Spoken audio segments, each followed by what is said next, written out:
First ever factory outlet Mukunda jewellery KPHB Kothapet Khammam Somajiguda Hanamkonda. నమస్కారం, మీరు చూస్తుంది సుమన్ టీవీ. నేను మీ కీర్తి. శివరాత్రి రోజున ప్రతి ఒక్కరం మనం శివాలయానికి వెళ్తూ ఉంటాం. శివుడు అంటేనే అభిషేక ప్రియుడని, ప్రదక్షిణల ప్రియుడని రకరకాలుగా చెప్తూ ఉంటారు. ఆ బోలా శంకరుణ్ణి మనం ప్రసన్నం చేసుకోవాలి. ముఖ్యంగా ఈ శివరాత్రి రోజు అంటే మనం శివాలయానికి వెళ్ళినప్పుడు ప్రదక్షిణలు ముఖ్యంగా ఎలా చేయాలి, శివరాత్రి రోజుకే కాకుండా వివిధ రోజుల్లో మనం సందర్శించినప్పుడు ఆలయాన్ని ముఖ్యంగా చెప్పుకోవాల్సిన ఈ ప్రదక్షిణలు మనం చాలా తప్పుగా చేస్తూ ఉంటాం. అంటే అన్ని గుళ్ళల్లో ఎలా చేస్తామో శివాలయంలో అలాంటి ప్రదక్షిణలు పనికిరావు అంటూ ఉంటారు. అందుకే అంతటి పుణ్యఫలం మేబీ మనం ఇన్ని రోజులుగా తీసుకోలేదేమో. మరి ఎలా చేయాలి, ఎందుకు చేయాలి, ఇలాగే ఎందుకు చేయాలి, చేస్తే ఎలాంటి పుణ్య ఫలితం వస్తుంది అన్న వివరాలు మనకు సవివరంగా తెలియజేయడానికి ప్రముఖ ఆస్ట్రాలజర్ బ్రహ్మశ్రీ నందిబట్ల శ్రీహరి శర్మ గురువు గారు ఉన్నారు. నమస్తే గురుగారు. మాగర్థావివ సంపృక్తౌ మాగర్థ ప్రతిపత్తయే జగతః పితరౌ వందే పార్వతీ పరమేశ్వరౌ. సదాశివ సమారంభాం శంకరాచార్య మధ్యమాం అస్మదాచార్య పర్యంతం వందే గురు పరంపరాం. ఆదిత్యాయ చ సోమాయ మంగళాయ బుధాయ చ గురు శుక్ర శనిభ్యశ్చ రాహవే కేతవే నమః. శృంగేరి జగద్గురు పీఠాధిపతులకి, కంచపీఠాధిపతులకి నమస్కారములు తెలియజేసుకుంటూ కార్యక్రమాన్ని ప్రారంభిద్దాం. గురుగారు, మనం జనరల్ గా ఏ దేవుడికైనా దండం పెట్టుకున్నప్పుడు ఏదో కోరికను మనసులో పెట్టుకునే దండం పెట్టుకుంటాం.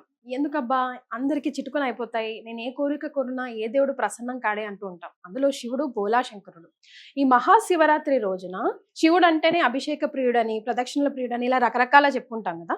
ముఖ్యంగా ఈ ఎపిసోడ్ లో అసలు శివాలయానికి వెళ్ళినప్పుడు ప్రదక్షిణలు ఏ విధంగా చేయాలి, ఇదే విధంగా ఎందుకు చేయాలి, చేస్తే ఎలాంటి పుణ్య ఫలితం వస్తుంది మా కోసం తెలియజేస్తాం. తప్పకుండానమ్మా. మనకు పరమశివుని యొక్క అనుగ్రహాన్ని పొందేటువంటివి అనేకమైనటువంటి రోజులు ఉన్నాయి. అందులో మాస శివరాత్రి ఒకటి, పౌర్ణమి ఒకటి, అలాగే ఆరుద్ర నక్షత్రం ఉన్నటువంటి రోజున ఒకటి, త్రయోదశి తిథి ఉన్నటువంటి రోజున ఒకటి. ఎవరైనా వీక్షించేటువంటి సుమన్ టీవీ ప్రేక్షకులు ఎవరైనా కానీ మీరు పుట్టినటువంటి జన్మ నక్షత్రం రోజున శివాలయానికి వెళ్ళి శివానుగ్రహాన్ని పొందవచ్చు. అన్నిటికంటే మించి మహాశివరాత్రి రోజున కూడా శివానుగ్రహాన్ని సంపూర్ణంగా పొందవచ్చు. జన్మకో శివరాత్రి అంటారు. అవునమ్మా. ఎందుకు గురుగారు అట్లా? ఎందుకనంటే మనకు జన్మకో శివరాత్రి నాడు అని ఎందుకు వస్తుందనంటే, శివరాత్రి రోజున మరణించినటువంటి వాడికి ఇక మళ్ళీ జన్మ అంటూ ఉండదు. ఇక ఈ జన్మకి ఈ ఒక్కటే శివరాత్రి. అంటే శివరాత్రి నాడు మరణించిన వాడికి ఇంకా మళ్ళీ జన్మ ఉండదు కదా. అందుకే జన్మకో శివరాత్రి అనేటువంటి నానుడు వచ్చింది. అది అంతేకాకుండా శివానుగ్రహం లేనిదే చీమైన పుట్టదు. మన సంకల్పం ఏది నెరవేరాలన్నా, ఈ కార్యక్రమాన్ని మనం చెయ్యాలన్నా, వీక్షించేటువంటి సుమన్ టీవీ ప్రేక్షకులు సంపూర్ణంగా ఈ కార్యక్రమాన్ని వదిలిపెట్టకుండా చూడాలన్నా, అంతేకాదమ్మా ఈ యొక్క కార్యక్రమాన్ని ఎవరైతే సంపూర్ణంగా చూస్తారో వారికి సంపూర్ణముగా శివానుగ్రహం పొందగలిగేటువంటి యొక్క మార్గాన్ని మనం తెలియచేస్తున్నాం. కాబట్టి ఎవరైనా మిస్ అయ్యారనుకోండి, కార్యక్రమాన్ని పూర్తిగా చూడలేదనుకోండి, శివానుగ్రహం పొందలేకపోయామనే బాధ మీకుంటుంది ఖచ్చితంగా. ఎందుకనంటే ఇది అందరి యోగక్షేమాల కోసం, అందరికీ శివానుగ్రహం అందాలి. సాధారణంగా మనం ఏ రోజుల్లోనైనా శివాలయానికి వెళ్తుంటామా? సోమవారం అయితే ఖచ్చితంగా వెళ్తాం. ఇక మహాశివరాత్రి రోజునంటే ఇంక అసలు చెప్పలేం, అందరూ వెళతారు. ఇక వెళ్ళనటువంటి మానవుడు ఉంటాడా? ఖచ్చితంగా శివాలయాన్ని, శివుణ్ణి ఎక్కడున్నా శివుణ్ణి దర్శనం చేసుకుని వస్తే చాలు, ఆ రోజున చేసుకున్న పాపాలన్నీ తొలగిపోతాయి అనే భావన ఉంటుంది. ఆ పక్కకు పెట్టండి. మనం ఏ సంకల్పం ఉంటుందో ఆ సంకల్పం ఆ శివయ్యకి ఒక్కసారి కన్నులారా ఇలా చూసి ఆయనకి చెప్పుకుంటే, మన గోడు చెప్పుకుంటే మన సమస్య తీరుతుంది. మనం చక్కగా సంకల్పం నెరవేర్చుకుంటాము, మన కోరికలు నెరవేరుతాయనే ఆనందముతో శివాలయానికి వెళ్తుంటాం.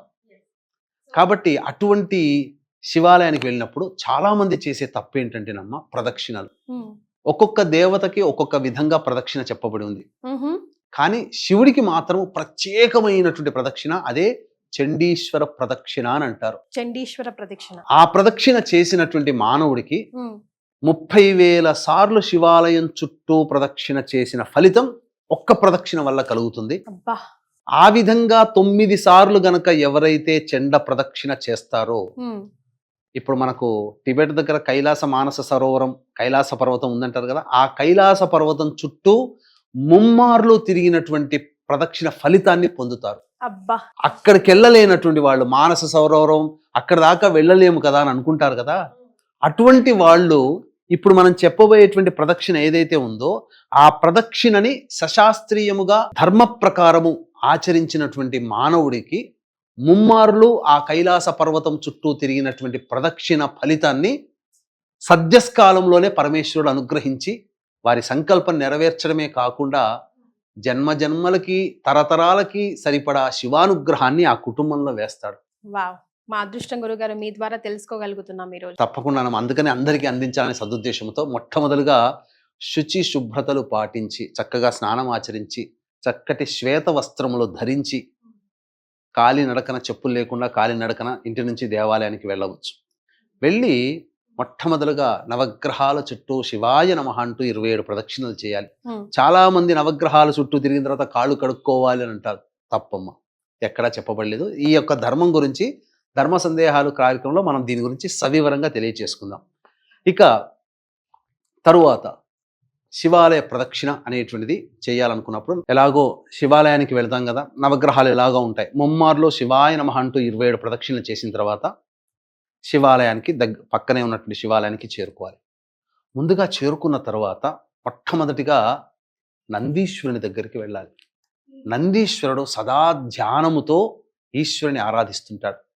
ఆ నందీశ్వరుని దగ్గరికి వచ్చి, నందీశ్వర, నేను శివానుగ్రహం కోసం నేను శివాలయానికి వచ్చాను, నా సంకల్పం తెలియచేస్తున్నాను. ఆ యొక్క పరమశివుడికి సంకల్పాన్ని తెలియచేసి నీ ద్వారా ఆ యొక్క సంకల్పం పరమేశ్వరుడు గ్రహించడం, ఆ పరమేశ్వర అనుగ్రహాన్ని నాకు ప్రసాదించేటట్టుమని ప్రార్థిస్తున్నాను, నందీశ్వర అనుగ్రహించు అని చెప్పి మొట్టమొదలు నందీశ్వరుని దగ్గర వేడుకోవాలి.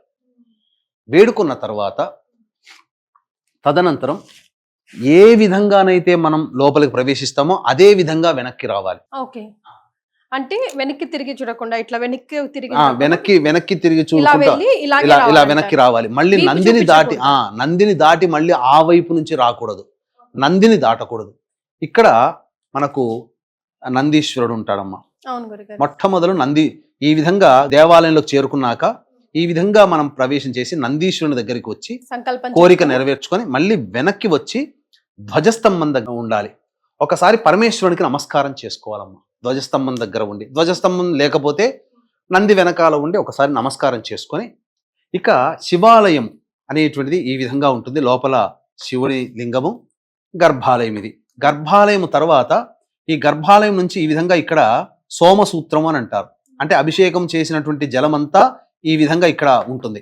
ఇక్కడ చండీశ్వరుని విగ్రహాన్ని ప్రతిష్ఠిస్తారు పురాతన కాలంలో. లేకపోతే ఈ ప్రదేశమే చండీశ్వరునికి స్థానముగా భావించాలి. భావించి అక్కడ నుంచి మనము మొదలు పెట్టాలి ప్రదక్షిణ అనేటువంటిది. ఎందుకనంటే చండీశ్వరుని దగ్గర నుంచి, చండ ప్రదక్షిణ కదా, చండీశ్వరుని దగ్గర నుంచి మనం ప్రారంభం చేయాలి. ఎందుకనంటే చండీశ్వరుడు సకల భక్త అగ్రేసరుడు, శివభక్తుల్లో అగ్రగణ్యుడు. అక్కడే ఎందుకుంటారు గురుగారు చండీశ్వరుడు? అంటే ఇతనికి సమర్పించినటువంటి శివద్రవ్యం అంతా ఇతనికే అధికారం ఉంది. అందుకని ఇక్కడ ఉంటాడు. శివద్రవ్యం అంతా బయటకు వచ్చేది ఇక్కడే కదా. అందుకని శివాలయంలో పోయిన తర్వాత పూజారి ప్రసాదం కొబ్బరికాయ అన్ని పెడతారు కదా, శివాలయం నుంచి ఏ పదార్థము తీసుకురాకూడదు ఇంటికి. అది ఒక్క చండీశ్వరునికి మాత్రమే చెందుతుంది. అందుకని నేనేమీ దొంగతనం చేయట్లేదు స్వామి, పూజారి ఇచ్చినటువంటి ప్రసాదాన్ని తీసుకుంటున్నానని చెప్పి చండీశ్వరుని దగ్గరకు వచ్చి ప్రసాదం తీసుకున్నానని చెప్పి ఆ మాటన్నా చెప్పాలి, లేదా చిటికలు ఇట్లన్నా వేసి ప్రసాదం తీసుకెళ్తున్నాను చండీశ్వర అని చెప్పి ఇంటికి తీసుకెళ్ళాలి. అంతే తప్ప డైరెక్ట్గా కొట్టి మాత్రం తీసుకెళ్ళకూడదు. ఆ విధంగా శివానుగ్రహం పొందాలనేటువంటి వాళ్ళు శివరాత్రి రోజున కాకుండా ఏ రోజునైనా అభిషేక జలములు బయటికి వచ్చేటువంటి ప్రదేశము దగ్గర నిలబడి చండీశ్వరునికి నమస్కారం చేసుకొని ఇక్కడి నుంచి మనం ప్రయత్నం ప్రారంభించాలి. శివాయ నమః అనుకుంటూ శివ శివ శివ శివ అనుకుంటూ శివాయ నమః, ఓం నమ శివాయ అనకూడదు, శివాయ నమః అనుకుంటూ ఇక్కడి నుంచి ప్రారంభించి ఈ విధంగా ప్రారంభించి ధ్వజస్తంభం దగ్గర చేయాలి.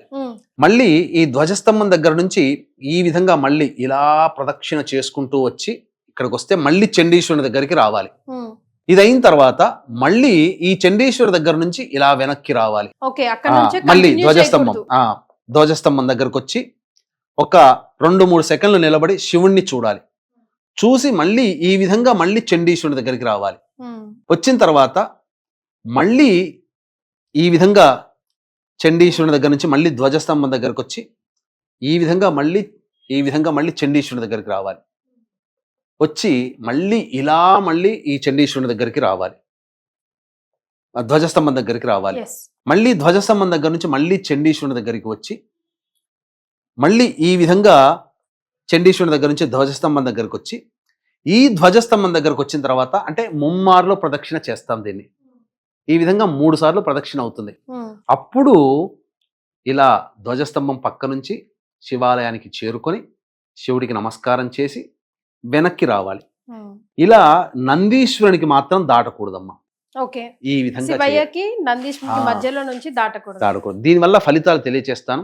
వీక్షించేటువంటి ప్రేక్షకులకి గమనిక, ఈ మహాశివరాత్రి సందర్భంగా ఫిబ్రవరి 26, 27 తారీఖుల్లో మహామహిమాన్వితమైనటువంటి కాశీక్షేత్రంలో జాతకరీత్యా కలుగు విద్య, వివాహ, ఉద్యోగ, దాంపత్య, సంతాన, అనారోగ్య సమస్యల నివారణకి సర్వదోష నివారణ హోమాలు, అలాగే గత జన్మ కర్మదోషాలు ఉండడం వల్ల ఈ జన్మల్లో సమస్యలు ఉంటాయి కాబట్టి గత జన్మ కర్మదోష నివారణ తిల హోమాలు, 2025 సంవత్సరం మొత్తం కూడా శని ప్రభావం అన్ని రాశులకి ఉంటుంది కాబట్టి శనిదోష నివారణ హోమాలు, మరియు మహాశివరాత్రి రోజున రుద్రపారాయణాలు, అభిషేకాలు, హోమాలు అనేటువంటివి పర్ హెడ్ 3,100 రూపాయలకి చేయించడం జరుగుతుంది. అవకాశం ఉన్న వాళ్ళు కార్యక్రమ తదనంతరం కాంటాక్ట్ చేసి మీ గోత్రనామాదుల్లో నమోదు చేసుకోవచ్చు. కాశీక్షేత్రములో ఈ కార్యక్రమాలు ఫిబ్రవరి 26, 27 తారీఖులో జరపబడుతున్నాయి. ఈ యొక్క కాశీక్షేత్రంలో నమోదు చేసుకోవడం ద్వారా తిరిగి వచ్చే శివరాత్రి కల్లా మీ సంకల్పం నెరవేరుతుంది అని చెప్పడంలో ఏమాత్రం సందేహం లేదు. రైట్. అంటే గురుగారు ఇప్పటి వరకు నాకు తెలిసింది ఏంటంటే ప్రాణమట్టం నుంచి అభిషేకం చేసిన జలం అది, పాలవి, ద్రవ్యాలవి వెళ్తుంటాయి కాబట్టి తొక్కినట్టు అవుతుంది, అలా చేయకుండా రిటర్న్ రావాలి అని అంటుంటారు. కానీ అసలు సిసలైనది ఈ విధంగా చండీశ్వర ప్రదక్షిణ చేయడం వల్ల 30,000 సార్లు శివాలయం చుట్టూ, ఏ శివాలయం అయితే ఉంటుందో 30,000 సార్లు శివాలయం చుట్టూ తిరిగిన ఫలితము. ఈ విధంగా ఒక ప్రదక్షిణ, ఈ విధంగా 3 ప్రదక్షిణలు కానీ 9 ప్రదక్షిణలు కానీ చేస్తే కైలాస పర్వతం చుట్టూ, పరమేశ్వరుని చుట్టూ ముమ్మార్లు తిరిగినటువంటి ప్రదక్షిణ ఫలితం కలుగుతుంది. ఆ ప్రదక్షిణ ఫలితమే అలా ఉంటే శివరాత్రి రోజున చేయడం వల్ల ఎంతటి పుణ్యం లభిస్తుందమ్మా. కాబట్టి వీక్షించేటువంటి ప్రేక్షకులు ఈ శివాలయ ప్రదక్షిణం అంటే ఏమీ లేదండి, మీకు సింపుల్గా చెప్పాలంటే ఇక్కడ నుంచి ప్రారంభించి ఈ విధంగా వెళితే ఒక ప్రదక్షిణ అవుతుంది. మళ్ళీ ఇక్కడ నుంచి ఈ విధంగా మళ్ళీ ధ్వజస్తంభం దగ్గర నుంచి ఈ విధంగా వస్తే 2వ ప్రదక్షిణ అవుతుంది. ఈ విధంగా మళ్ళీ వెళ్ళి 3వ ప్రదక్షిణ, మళ్ళీ ఇలా చేసుకుంటూ వెళ్ళి ఇది 4వ ప్రదక్షిణ, మళ్ళీ ఇక్కడ నుంచి ఈ విధంగా వెళితే శివుని ప్రదక్షిణ. ఎందుకు శివుడికి మాత్రమే ఇట్లా ప్రత్యేకంగా ఉంది గురుగారు? ఏదైనా మనం సంపూర్ణంగా తిరుగుతారు. కానీ ఇది శివాలయం సంబంధించినటువంటి చండ ప్రదక్షిణ లింగ పురాణంలో చెప్పబడి ఉంది, శివ పురాణాంతర్గతంగా కూడా చెప్పబడి ఉంది. చాలా మంది చేసేటువంటి మరి ఒక తప్పు ఏంటంటే, ఏ దేవాలయానికి వెళ్ళినా దేవాలయం ఇప్పుడు శివలింగం ఇలా ఉంటుంది కదమ్మా, వెనక వైపున కూడా వెళ్ళి తలకాయ పెట్టి నమస్కారం చేస్తారు. అక్కడ భూతగణాలు, ప్రేతగణాలు ఉంటాయి. ఆ ప్రదక్షిణ ఫలితాన్ని వాళ్ళు తీసుకుంటారు. అందుకే చాలా మంది తెలియక చేసే తప్పేంటనంటే అక్కడ వెనక్కి వెళ్ళి నమస్కారం చేస్తారు. తప్పు, ఆ విధంగా చేయకూడదు. కేవలం పరమేశ్వరుడికి మాత్రమే చెప్పబడినటువంటి ప్రదక్షిణ విధానం ఇది. ఈ విధంగా చేయడం వల్లనే శివాలయానికి చెప్పబడి ఉంది. ఇంకా పైపెచ్చు చెప్పాలంటేనమ్మా, శివపురాణంలో ఏం చెప్పబడి ఉందనంటే సన్యాసులకి సవ్యంగా వెళ్ళాలి, మహిళలకి అపసవ్యంగా వెళ్ళాలన్నారు.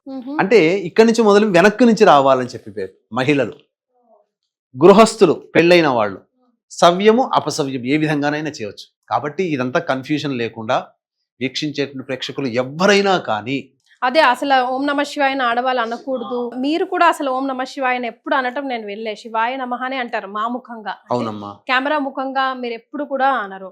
ఆడవాళ్ళు అభిషేకం చేయకూడదు శివుడికి అంటారు, పేరు కూడా ఉచ్చరించకూడదు అంటారు. ఇవన్నీ ఆ రోజు ఎక్స్క్యూజెస్ అవుతాయా? ఏం లేవా? మీకు ఇంకా వీక్షించే ప్రేక్షకులు కూడా శివాయ నమః అని ఎందుకన్నానంటే, ఓం నమ శివాయ అనేటువంటిది శివ పంచాక్షరి మూల మంత్రం కదా. ఈ మూల మంత్రాన్ని ఉపదేశం లేకుండా, అనగా ఈ మూల మంత్రాన్ని ఉపదేశం లేకుండా ఎవ్వరూ కూడా పఠించకూడదు. ఇదే సందేహం నాకు వచ్చినప్పుడు శృంగేరి పీఠాధిపతులు, ధర్మము సంబంధించినటువంటి ఏదైనా డౌట్ ఉందనంటే శృంగేరి పీఠాధిపతులు క్లియర్ చేస్తారు. వాళ్ళు చెప్పిందే ఇక ఫైనల్. నేను అందరినీ దృష్టిలో పెట్టుకొని, అందరూ ఉపాసన అంటే మంత్రదీక్ష తీసుకున్న వాళ్ళు గురువు గారి ద్వారా అయితే ఓం నమ శివాయ అనే పంచాక్షరి మంత్రం జపం చేస్తారు. మరి సామాన్య మానవులకి ఎవరు ఉపదేశం చెయ్యరు కదా, యజ్ఞోపవీతం ఉండదు కదా.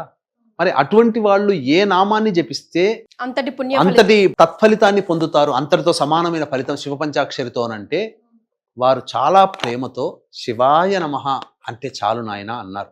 ఆ రోజు నుంచి ఈ రోజు వరకు కూడా నేను ఏ కార్యక్రమం చేసినా శివాయ నమః అని అనండి అని చెప్తాను. ఎందుకంటే ఆయన చెప్పారు. ఎస్ ఓం నమ శివాయ అని అనకూడదు. తెలిసి తెలియక కొంతమంది దాని ప్రభావాన్ని తెలియక చాలా మంది ప్రసార మాధ్యమంగానే ఇలా అనండి అని చెప్తున్నారు. తప్పు. శివాయ నమః ఉపదేశం ఉంటే పంచాక్షరి మంత్రం చేయొచ్చు. లేని వాళ్ళందరూ శివాయ నమః అన్నా కూడా అదే ఫలితం. ఇంకొక క్వశ్చన్ మీరు వేశారు, స్త్రీలు అభిషేకం చేయొచ్చా చేయకూడదా? నిరభ్యంతరంగా శివ పూజ చేసుకోవచ్చు, ఓకే శివాభిషేకం చేసుకోవచ్చు. రావణాసుడి తల్లి కైకసి ప్రతిరోజు సముద్రం దగ్గర కూర్చొని ఆ యొక్క ఇసుకతో శివలింగాన్ని చేసి అర్చించి అభిషేకం చేసి అర్చించేది కదా.